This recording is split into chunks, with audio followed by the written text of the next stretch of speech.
Hey, good morning, everyone. Welcome to the Sick of This Pa or Sick of This Show. Sorry.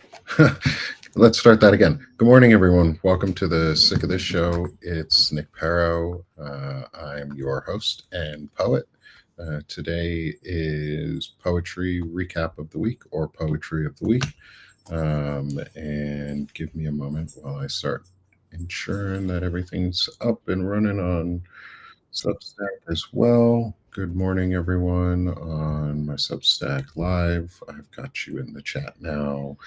It's good to see everyone. Good to have everyone here. Just going to give anyone a couple moments to come in and also pull up some of the poems from this week.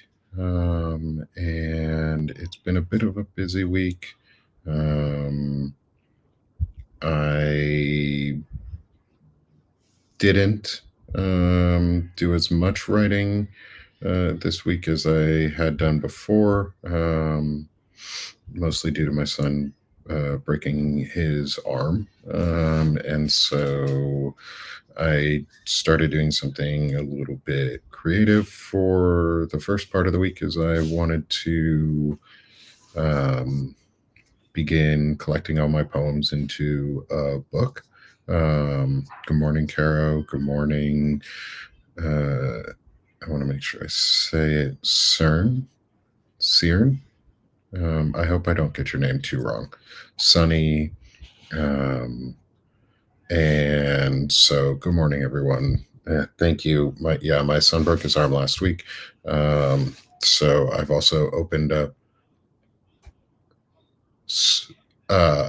soft C, like Srin or Crin. It's obviously not an American English name. I love it. I'm assuming somewhere in the Netherlands or Denmark. Crin. Thank you. I appreciate that. I like getting names right, especially people who are with us. It's a French name. Oh, very cool. My family's half French, so I appreciate the French names, and I'm not one to hate on the French, especially too because the French First Lady is suing Candace Owens for being a bigot, and calling her, accusing her of being something that she's not, to make hate towards trans people. And I think it's good on the French president's wife to fight back. So, hell yeah, good job, French people. You guys are fucking killing it. Vive la France.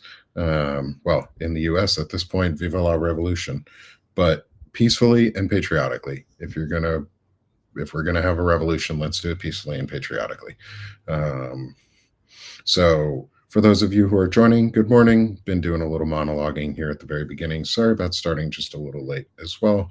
Had some appointments this morning for my kiddos, not son related, so he's okay. So my son broke his arm last week. He's doing great. Unfortunate thing is we're out of insurance at the moment. I'm building this as a small business, and it's really hard to get insurance, and it's very, very expensive. And so to help, I've been asking if anyone please could become a paid subscriber as well. Helps build the network over the long run, gets us into the algorithm better, gets more of you into the audience, builds out the poetry. So the big thing I do for anyone who's new, I'm a poet. As it says on my name, I do political, social, and patriotic poetry. Social, I also include like medical and mental health. My poetry focuses obviously on my lived experiences. And right now I'm doing a major set on fibromyalgia. So one of the things I wanted to do was put it all together into a book. wrapping it back into what I was talking about at the beginning, is so I've started a diary of poetry, chapter one, and um, it is pretty much all of last week's poems that I read, which are the fibromyalgia poems. However, I did write two new ones for it, for this chapter, so I wanted to read those. They're shorter, they're both haikus. I wanted to read those and also reread Dawning of the Light, which is the one I wrote last weekend for my son, but it also fits really well into the Diary of Poetry, chapter one, for a chronic journey, which is what I'm calling it.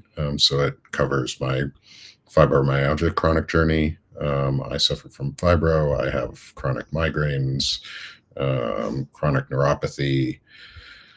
It's a pain in the ass, to be totally honest. A lot of it's a huge pain in the ass. So, um, but I do what I can, and I'm trying to get by as best I can through it. So um, that's okay. We live with what we got, and we find a way. So one of the ways I've been finding a way is poetry. Um, and so what I'll do is I'll grab the links for y'all for the chat. And I'll drop them in. So I'm going to start with Dawning of the Light, which is the one that I wrote on Saturday morning last week, or this past Saturday after my son broke his arm. On Thursday and Friday, I asked for help from the Substack community for folks to become paid subscribers, to donate to my Venmo, Cash App, whatever I have in there. And the outpouring of love was incredible. And I feel really blessed to have been able to be the recipient of that love. And I could feel it. And I'm not a religious person. I am spiritual. I don't believe in a God. I don't believe in any deities. I just believe in that we're all connected together somehow, and we are intertwined. I mean, we're a species of people that are connected together somehow. We're tribal. We want to be with each other. We want to love and live from each other. There's a lot we learn and are a part of because of each other. Like, it's just who we are, at least in my belief. And I guess you'd call me people might call me a humanist. I believe in humans and people. And so I asked for some support, and people really, really gave back. And I was woken up by my son before the dawn, and I got to watch it over an hour or two. I think it was about, or however long it was. It felt like an hour or two. Could have been 20 minutes. But over that time, I watched the sun creep from behind the before dawn, and then into dawn, and watch the sky change and the colors change and the clouds move across. And as I describe in the afterwards of the poem itself, it felt like I was looking at the brushstrokes of a Bob Ross painting, and it gave that happy little trees and happy little clouds feeling of just serenity and gentleness. And so I'm going to read this one, and then, which is Dawning of the Light, and then I'll move on to the other two poems from this week, which are Rolling Fog, and then yesterday's poem, which is Songs of Dusk. And both of those are haikus, and they're shorter, but they're fun. And then if anyone has any questions in the chat while we're going to, please. Thank you. Thanks, Kren. I appreciate that. If you have any questions while we're going through, please drop them in the chat. I'll see them, and I love responding to the engagement too. So let me put that one up again, which is our first poem, Dawning of the Light. Awakened in the dawning of the light, gazing at stars still shining softly bright, casting gently down twinkling sighs of love, seeing a new day sweep in from above.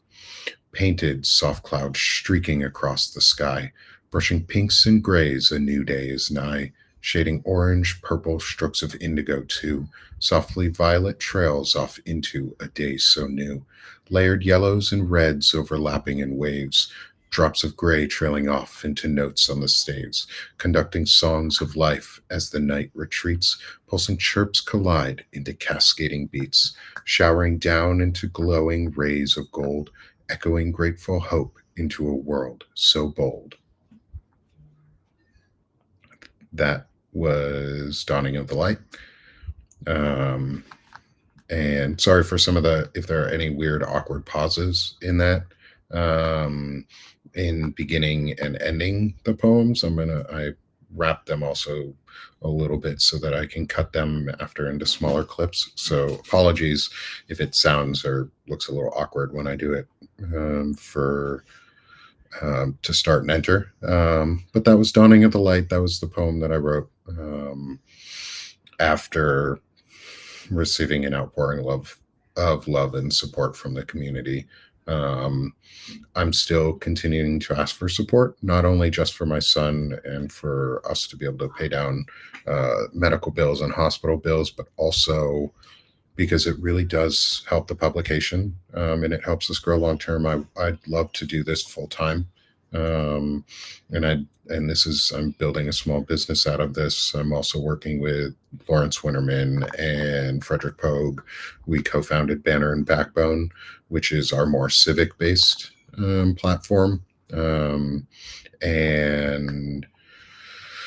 so I'd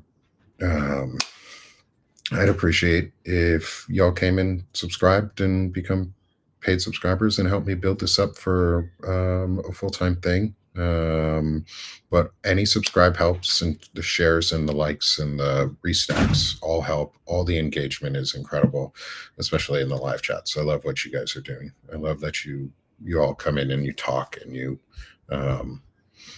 discuss with me. And thanks, Corinne. I do a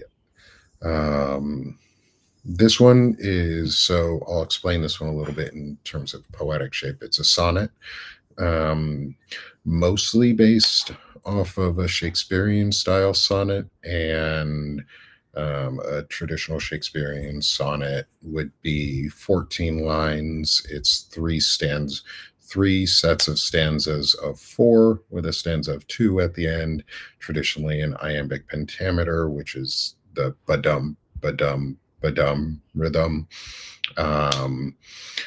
However, I really like this one. I don't do it the full way through, and I don't think I do it in much of the place for this one. Is actually, no, I won't even go for this one.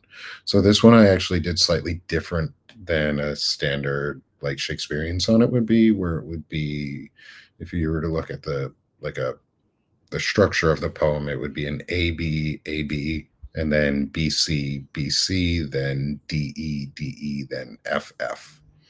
Is if you want to break it down into how it would be organized. I instead did A A B B instead of A B A B, because it drove more, and it just gave me a little bit more forward movement. So it also just fit. I didn't really think about this one too much overall, other than, I need to make sure that I have 10. I didn't even make it a sonnet at first. I actually added some syllables in some places so that I could have a more sonnet structure in this one. And I'm glad I did, because it did flow really well. And thank you. Thank you for that, Corinne. But it helped me flow and into each line on this one. And then I don't do a ton of editing on a lot of my poems once I write them, other than to make sure that the words don't trip me up too much, or that they fit rhythmically, because my background is really in music. Um, I'm a trained classical musician with a degree in music theory and composition. Never got into it professionally. I did audio recording and sound engineering a lot when I was in college, but I composed music, and um, I actually used a couple of my grandfather's poems that he wrote to my grandma that I am going to at some point read on one of the shows too. Um, and oh, that's awesome. I still have a piano at home. I played the saxophone. My primary instrument was my voice. And I trained voice lessons for years. And I ended up in a degree, or I ended up in software engineering for a long time. And that it fits really well with what I enjoy doing the most, which is building and connecting things. And so poetry is sort of, for me, a way to build and connect my emotions into a tangible way that I can actually express, because I have a hard time expressing my emotions all the time in constructive ways. And um, I think this was a really good way um, to let me express it out. So that was Dawning of the Light. Um, and I'm going to move on now and all of the poems, I'll make sure to do links to the chapter that I've started putting together. Is a link to all the poems from today in the show notes. So everyone has the ability to quick link to them and like and share if you want to. And so next we're going to move into Rolling Fog. And I'll read this one first, and then we'll discuss it. But this one is, so I'm going to take a quick pause for a second, read the title and the subtitle, and then read the poem, repeat the title, and then we'll talk about it. Good morning, Susan. So, Rolling Fog, a chronic journey number 8. A fog rolling through, darkly heavy, cloak of mist, damp, sluggish gray cloud. That was a rolling fog. So that one was Rolling Fog, which is actually the podcast episode for today that I put out this morning. Like I said, I'm behind on a couple episodes, and I'm not forcing myself to do a new poem every day. Yeah, let me share the link to this one. And so that's the link to the poem itself. The podcast is on my page. That one I love when people listen to the podcast, obviously, because it helps and it builds up the episodes, and it gives me and I do a little bit more. I read out the explanatory in the show notes, I guess, for the poems basically now as the podcast episodes. It helps me get my thoughts out too more concisely, but also more logically when I say them. And so I'm using them in partnership with each other. And so if you like both, please support both. Give them a like and a share. And comments and engagements are great too. But for Rolling Fog, getting back into it. Sorry, I go on tangents. So Rolling Fog is about fibro fog. And for those who have fibro, you know what that means. For those who don't, it's fairly similar to the lines of the haiku this morning, which is, so a fog rolling through. It feels like in your brain, or for me anyways, I get a migraine that goes pretty much down face mask every day. What it feels like is it pulls back and it's a mist and a fog just covering and going through like you would see in a field, like you would see out in a farm field in the middle of a late summer morning, heading into fall when it's starting to cool off at night and it's damp and then it warms up first thing in the morning and you have all that fog. However, it's also like fog with like a storm cloud over it, so it's dark fog and it's heavy and it's that cloak of mist, almost like um, the Stephen King novel where you get go into that mist and you don't ever come out. And that's where the thoughts go some days. And that's sometimes why I do some awkward pauses, maybe, um, and I I look up a lot and I have to close my eyes at times to think about it. Is I lose half my thoughts, but I also lose thoughts like mid conversation if I get interrupted now, in a really bad way, like not like I used to ever before, and it's just like poof gone, and that really sucks. That is the damp grayish sluggish gray cloud piece. The last line is it's got that like heavy feel to it. This fits into one of the previous poems in the series, which is an unseen swamp, which is where it feels like I'm dragging my feet because I have that sort of like the MS style pressure on my lower legs, where it feels like you're wearing tube socks all the time, or like compression tube socks all the time, even though it's not compressed. Um, Very weird feeling, but it feels like you're in a swamp. And so the damp, sluggish gray clouds are almost like a swamp cloud of the mind. And instead of dragging your feet, it's dragging your mind. And it's just holds you in place. Um, and so this was this one was Rolling Fog, and what ended up being today's episode on the podcast, um, and is the first of the haiku set um, within a chronic journey.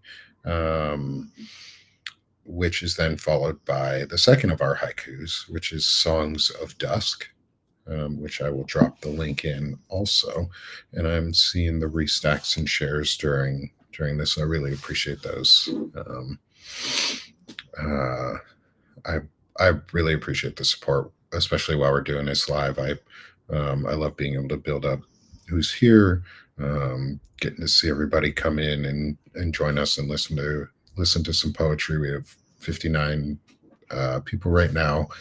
It's good to get away from politics and the shit that is going on in life, and remember that we have lives that we have to care about, and we have to have lives that we want to live. And so, one of the things, like I said, this is a mental health journey for me as much as it is a written journey. Hold on one second, y'all. I'm going to pause my sound for a second. My son's asking a question.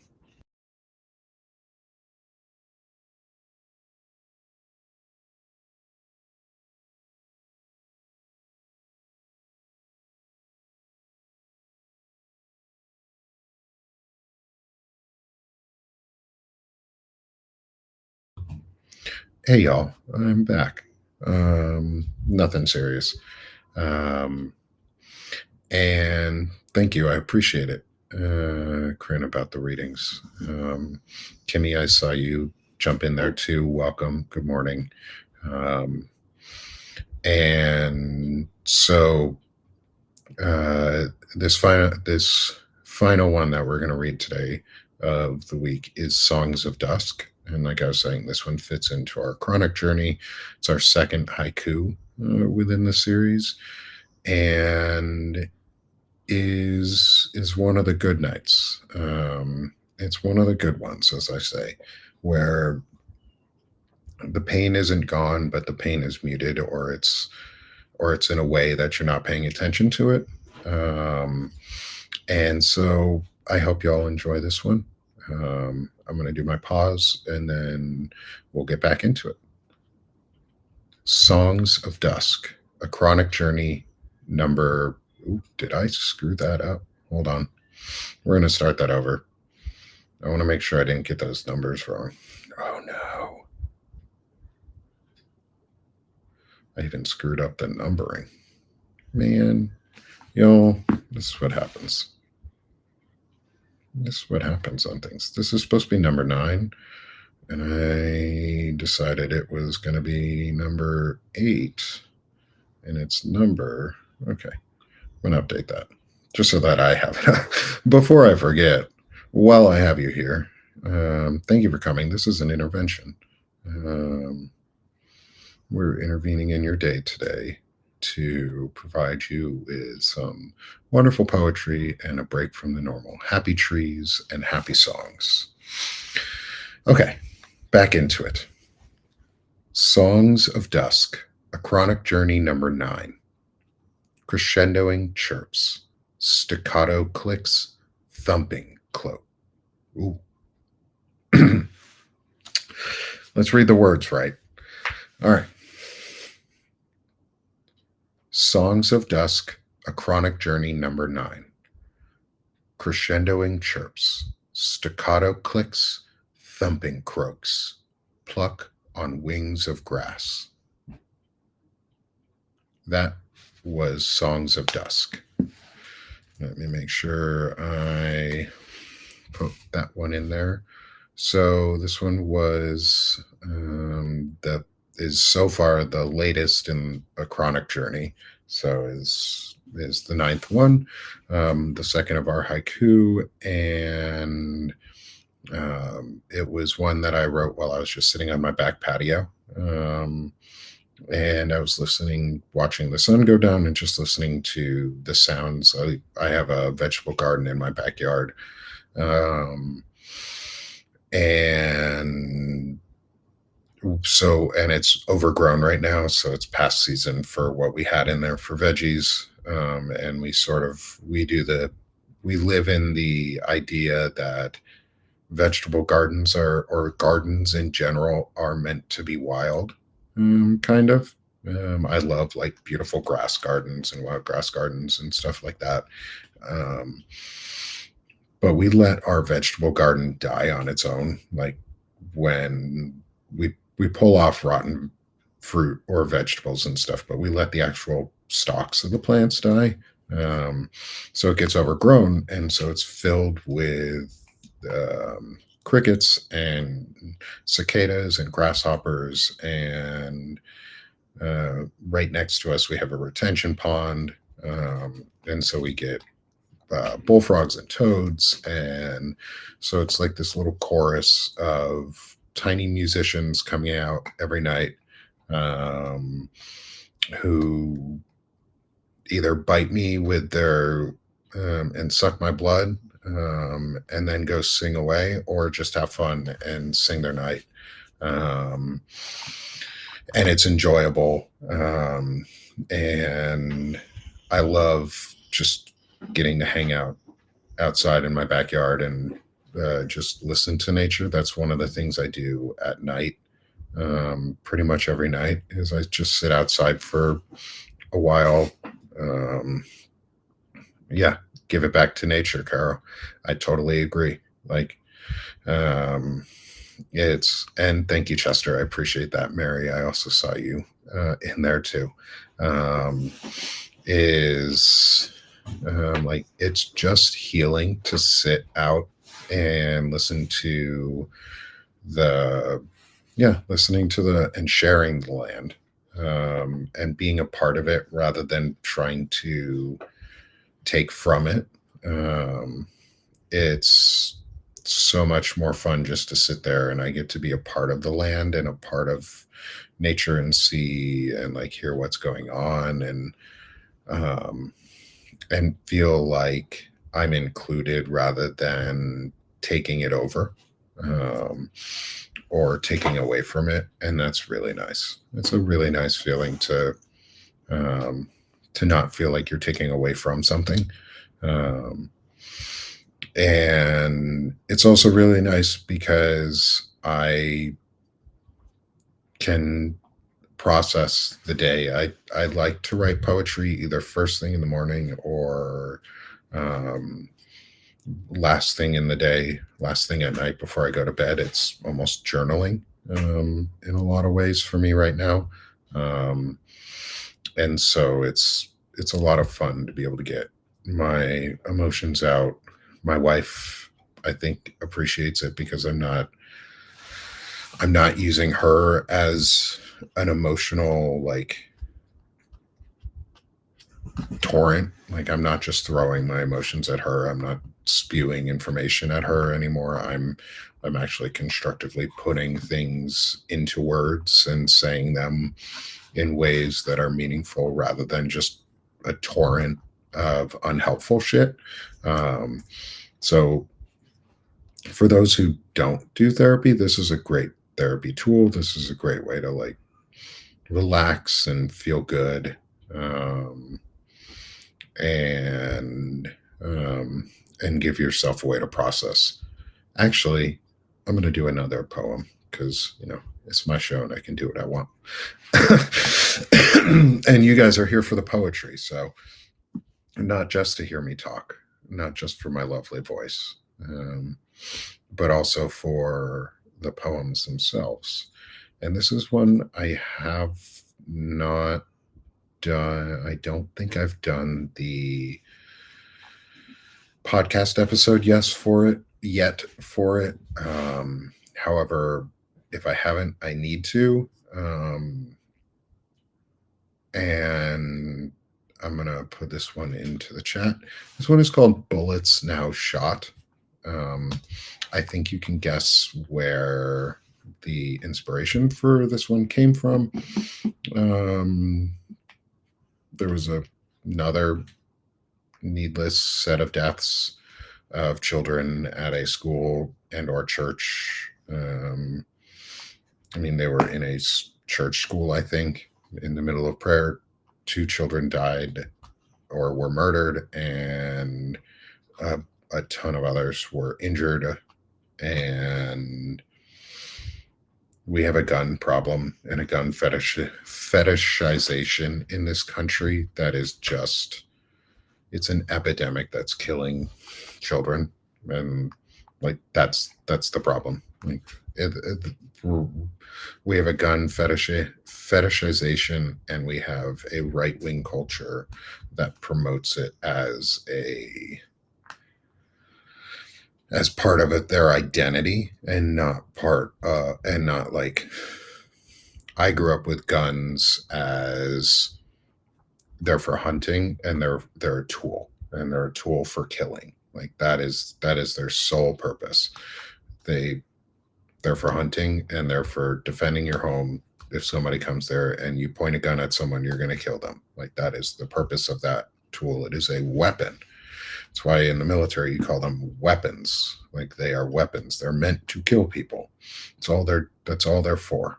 That's all the type of weapon that was used was for. It was a weapon.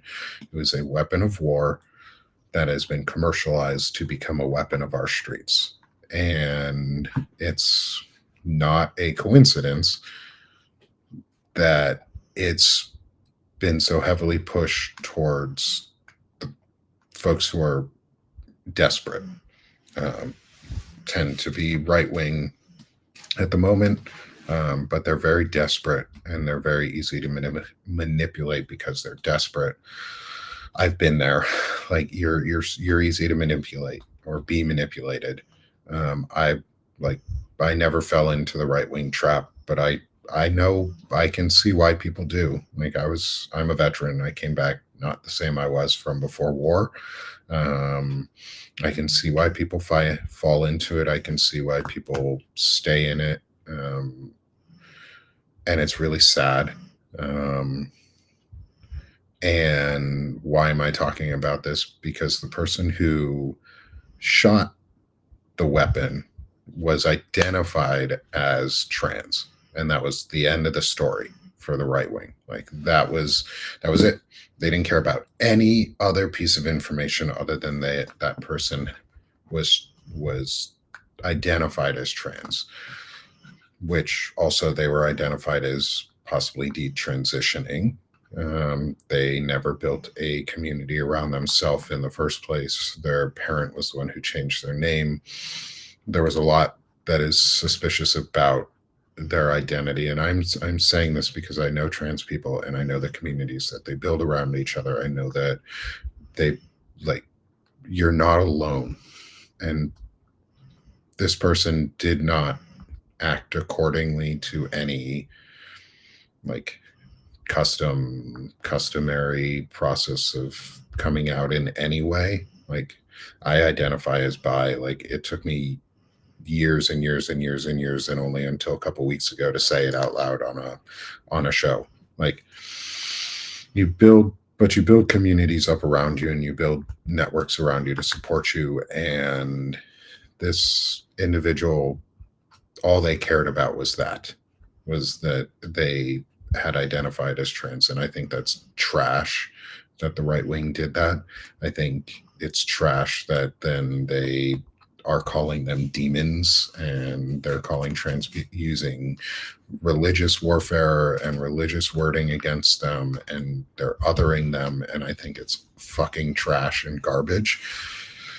And so I wrote my poem before I even knew who the person was, and I still stand by my poem exactly because it's not about the person who shot those kids. That person needed help. That person needed help that they weren't getting. That had been ripped away from them, that was never offered to them, that was beaten out of them because they grew up in that same church, and maybe that church taught them to hate themselves. And maybe that church did so much damage that this person had a life of trauma. And just as I don't talk about the other shooters, like I never talk about shooters when it comes to gun violence. It's about the victims. It's just like every other thing. Like it's just like Epstein yesterday and the victims and survivors coming out and speaking. Like we have their stories. We need to stop re-traumatizing the victims, um, and go after actual true motives and true root causes. And the root cause of all of this is we have a gun fetishization in this country and an epidemic in this country that we have allowed children to be murdered in school instead of solving the fucking problem. Like I have two kids who go to public schools, and I'm afraid every day that something is going to happen. I live in a red state. I live in Arkansas, and my state does not have the best history with guns or gun violence.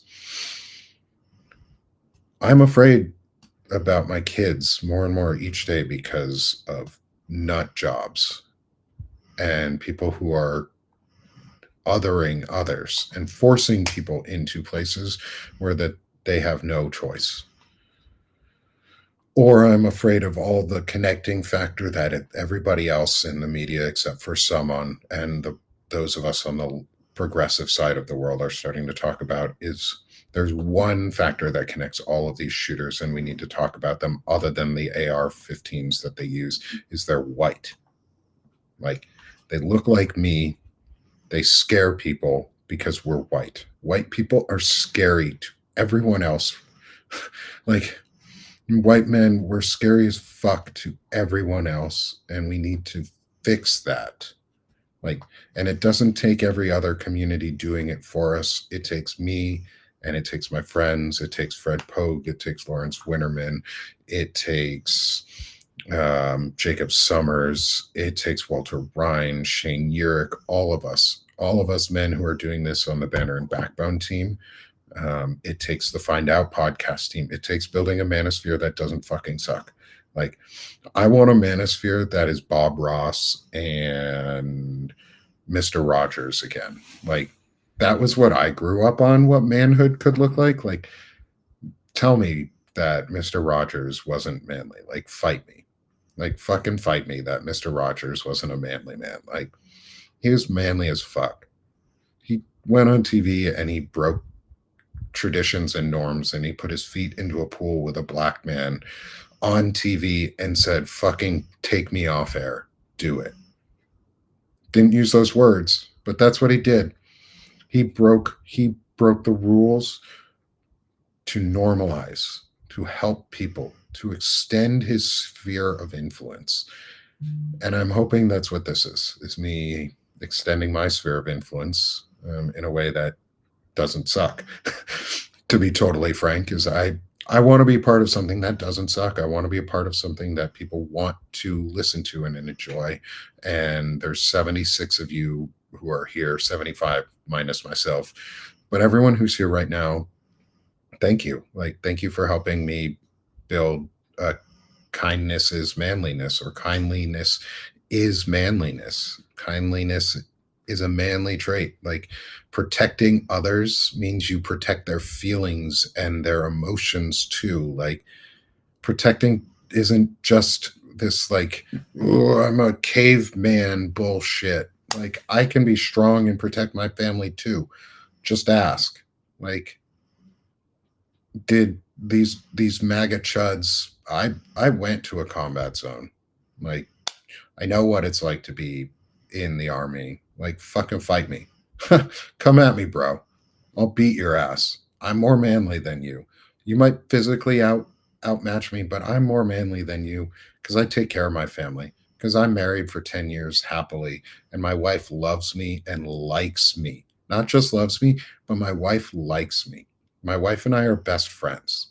Are you best friends with your wife, MAGA Chud? I fucking bet not. So come at me. You ain't manly. Manly to have your best friend as your spouse. Yeah. You know why? Because you made friends with them. You actually did something, and you figured out how to be a person. Like, that's manly, dude. So thank you everyone for being here with me. A little bit of a fun tangent. And I know we're at the top of the hour and I haven't read the poem yet, but I'm going to. I'm going to end us on our poem, which is Bullets Now Shot, which is my statement back at those children dying. And like I said, I'm afraid for my kids, and I'm okay to admit that. So here is Now Shot. Shooting that gun, something never undone. Undoing lives, never to let them grow. Growing now done for those who are too young. Younglings no more, forever now they know. Knowing that two will never walk back in. Instead, those left alive are set to mourn. Mourning losses of two who were just kin. Kindred souls now stolen as hearts are torn. Tearing apart the worlds of all nearby. Bygone now are those carefree sunny days, a days of grief where thoughts cannot deny, denial that the world is set ablaze, blazing so hot, one shot to spark the flame, bullets now shot, red hot, now primed to blame. And that was Bullets Now Shot. It apologies on the little bit of a slip of the tongue there in the middle. But I appreciate y'all, everyone, for joining today. I love the support, as I said. I appreciate the shares, the engagement throughout. You all are amazing. I appreciate you coming in and supporting and listening to the poetry. Robes, I'm sorry you missed it today, brother. Chester, thank you for the comments. I'd love to reach out again at some point and maybe have you on for a poetry reading if you're still here. I appreciate you and the support that you're providing too. I see your reshares and stacks and comments to everybody. And let me make sure I drop that poem into the chat. Corinne, thank you also coming. Pat, it was good to have you here, Corinne. Thank you. And everyone else who showed up. And Please join me in half an hour. I will be back on the air with Lawrence Winterman and Jacob Summers for Knights of the Rainbow Table. Um, we have a little bit of a play on wizardry going on in our world.